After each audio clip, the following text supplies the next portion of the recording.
السلام عليكم، ازيكم يا شباب عاملين ايه؟ انا مصطفى محمد اودو امبلمنتر وواحد من فريق شركة اربح. وهنتكلم دلوقتي عن ازاي تكريت برودكت جديد في اودو. انت ممكن تكريته من كذا مليون، ممكن تكريته من هنا من الاكاونتنج او من سيلز او من بيرشيز، او برضو ممكن تكريته من الانفنتوري. فخلينا ندخل على الانفنتوري ونكريته من جوه. خلينا ندخل على برودكتس وبعدين نضغط على نيو ونكريته من هنا، وهنسميه على سبيل المثال برودكت. وهنا في حاجتين، في حاجة اسمها كان بي سولد وكان بي بيرشيز. بمعنى، بص يا شباب، المنتج ده انت بتشتريه بس انت مش بتبيعه. فانت هتشيل علامة الصح من هنا وتسيبه على البيرشيز. لو انت هتشتريه بس، لو انت هتبيعه بس مش هتشتريه، هنشيل علامة الصح من على البيرشيز ونسيبها على السوق. لو انت هتبيعه وتشتريه فنسيبها الاتنين علامة الصح. آه ايه هي برودكت تايب؟ ده نوع المنتج ده. وهنا أودو مديك تلات اختيارات: منتج كونسومبل اللي هو استهلاكي، أو سيرفيس خدمي، أو ستوربل برودكت منتج قابل للتخزين.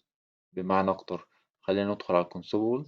الكونسومبل ده منتج أنت بتستهلكه في الشركة، زي مثلا المنتجات بتاعة البوفيه، شاي وسكر وقهوة. أنت المنتج ده أنت شايفه بعينك ولمسه بإيدك، بس أنت مش عاوز تعرف القيمة بتاعته عندك في المخزن قد إيه. هي دي فكرة المنتج الاستهلاكي. منتج السيرفيس ده خدمة أنت بتقدمها، زي مثلا خدمات الشحن، وبرضه اللي هو الستروبل برودكت. ده منتج قابل للتخزين. بمعنى أكتر، دلوقتي أنا عندي منتج تلاجات. التلاجات ديت عندي في المخزن، عندي منها كام قطعة؟ 10. عاوز تعرف القيمة بتاعتها؟ 100,000. هي دي فكرة ستروبل برودكت. منتج أنت عاوز تعرف العدد بتاعه قد إيه في المخزن، وعاوز تعرف القيمة بتاعته قد إيه في المخزن. invoicing policy ده سياسة الفواتير الخاصة بالمبيعات. لما انت بتيجي تبيع المنتج ده، انت عاوز تعمله على الاوردر كوانتيتي ولا عاوز تعمله على الدليفر كوانتيتي؟ انا هشرحها بفيديو لوحده وهسيبه تحت في الديسكريبشن. يونت اوف ميجر ده وحدة القياس الخاصة بالمنتج ده، سواء بقى بالقطعة، باليونت، أو سواء بالكيلو، أو سواء بالجرام، وهكذا. السيلز برايس ممكن تضيفه من هنا وينزل باي ديفولت لما انت تعمل اس او، أو ممكن تغيره، مفيش أي مشكلة. التاكس ده الخاص التاكس اللي هو ينزل على الضريبة بتاعة المبيعات، ممكن تضيفها أو ممكن تشيلها. الكوست ممكن تحط التكلفة بتاعة المنتج دي من هنا. برودكت كاتيجوري دي خليها لوحدها، نشرحها في فيديو لوحده. وعايز أقولك اللي هي من أهم الحاجات لما أنت تيجي تعمل implementation لأي شركة. بيبقى متوقف عليها التكلفة، بيبقى متوقف عليها نظام الجرد بتاعك، سواء جرد مستمر أو جرد دوري. فخليها دلوقتي وهنشرحها بشكل تفصيل أكتر. internal reference ده ممكن تخليه كود داخلي خاص بالمنتج ده. يعني احنا ممكن نضيف كود ليه، مثلا بي 1001. ممكن تضيف باركود، وممكن لما تيجي تعمل سكان باركود المنتج ده بالباركود بتاعه ينزل ايه؟ بالاسم بتاعه كله. برودكت تاكس ده صفة انت بتديها للمنتج ده أو لمجموعة منتجات. هي نفس فكرتها، نفس فكرة الفندور وكاستمر تاكس. internal notes ممكن تحط وصف داخلي الخاص بالمنتج ده زي المواصفات الخاصة ليه. اتنين على التابة التانية بتاعة السيلز. وفي حاجة اسمها optional products، ده منتجات اختيارية، بس يخليها الفيديو لوحدها نشرحها لوحده يعني. السيلز description ده الوصف الخاص بالمنتج ده لما انت بتيجي تبيعه. اتنين على البرشيز، وهنلاقي حاجة اسمها فيندور. الفيندور ديت جميع الموردين اللي انت اتعاملت معاهم لما انت رحت اشتريت منهم المنتج ده. بيبدأ السيستم ياخدهم منين؟ بيبدأ ياخدهم من هنا لما انت تيجي تضيفهم، او لما انت تروح تشتري منهم وتعمل لهم بشيز اوردر، او بيبدأ ياخدهم من البرايس ليست اللي انت بتبدأ تكريتها. وهنشرحها برضو دي في فيديو لوحدها. التاكس برضو لما انت تيجي تشتري المنتج ده، ايه الضريبة اللي هتنزل عليه. كنترول بوليسي دي انا برضو شرحها الفيديو لوحده، وهسيبه برضو تحت في الديسكريبشن.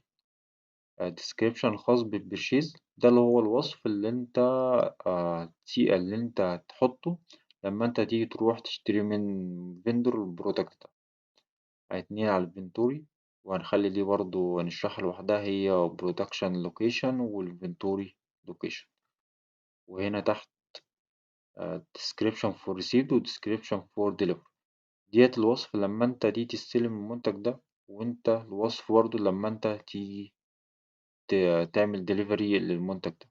سواء مثلا المنتج ده مثلا انت عاوز تسيب مثلا description للمنتج ده قابل للكسر، فانت تبدأ تحطه هنا بحيث ان الناس تبدأ تاخد بالها، وهكذا. هي نفس فكرتها برضو هنا برضو في الدليفري.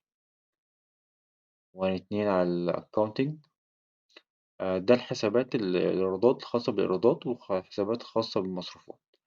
احنا غالبا بنسيبها فاضية، بنشيلها ويبدأ ياخدها من هنا من برودكت كاتيجوري، من هنا من هنا.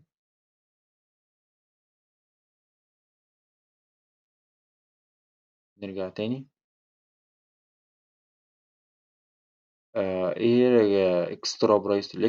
الاكسترا برايس دي قوائم أسعار بتبدأ تكريتها خاصة بالمنتج ده. والأون هاند دي عندك كام قطعة الخاصة بالمنتج ده.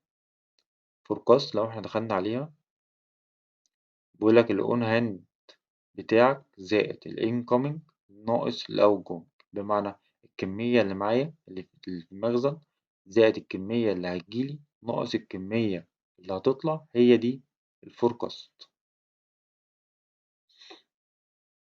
والين والاوت معذرة، الين والاوت ديت الكمية اللي هتدخل قد ايه دخل وقد ايه خرج. الوردن رولز ديت هنسيبها برضو في فيديو لوحده ونشرحها بس بشكل مختصر. ده المنتج ده لما يوصل حد معين انت عاوز السيستم يعمل ايه، يروح يشتريه ولا يروح يصنعه. السولد قد ايه انت بعت منه وقد ايه انت اشتريت منه. ولو دخلنا على الاكشن انت ممكن تعمل له اركايف، ممكن تعمل له دبليكيت، ممكن تدلته، او ممكن تخش تشوف الريبورت الخاص بالبرايس ليست. هي دي ازاي تكريت برودكت جديد فود. كده احنا خلصنا الفيديو، واستنوا الفيديوهات الجاية ان شاء الله. مع السلامة.